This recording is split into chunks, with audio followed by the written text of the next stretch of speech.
I'm a psychologist, I'm not a politician, but I have analyzed politicians in civil litigation. I also have a specialty in high risk offending. So it's really hard for me not to put those two together and analyze this Epstein shit. The president could just release the files. He doesn't have to wait for all this voting. The wait in the voting makes me think that he has some kind of back alley way to get out of this. Here's my message for every congressperson and every senator, and please pass this along.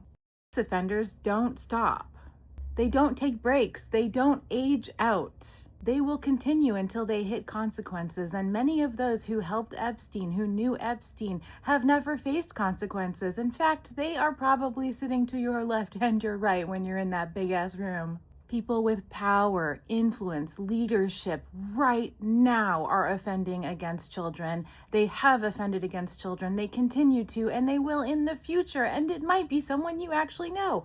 Wait, it might be a child. It might be yours. That is why we need transparency. That is why the public needs to know. We need to know who had proximity, who had access, who participated, and who looked the other way. This isn't abstract. This is about every child. Yours, mine, the ones we see in our communities, and the parents who think their kids are safe simply because they are surrounded by wealth and status. Actually, that makes them a target.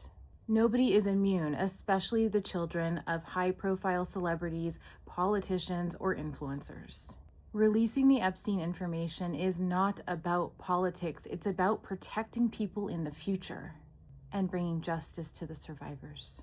Refuse to let power shield. There are many ways to explain this, but if this is the way it gets through to you and into your brain and you vote to release those files, even though Trump could just release them right now, maybe this is just what you need to hear. Maybe you have no empathy for children or victims. Maybe you're manipulated. Maybe you're a but at the end of the day, this is continuing because there are no consequences, and consequences are coming regardless. This is your chance to stand on the right side of justice. And if you choose not to release those files, the world will never forget. Your legacy will be protecting a pedophile.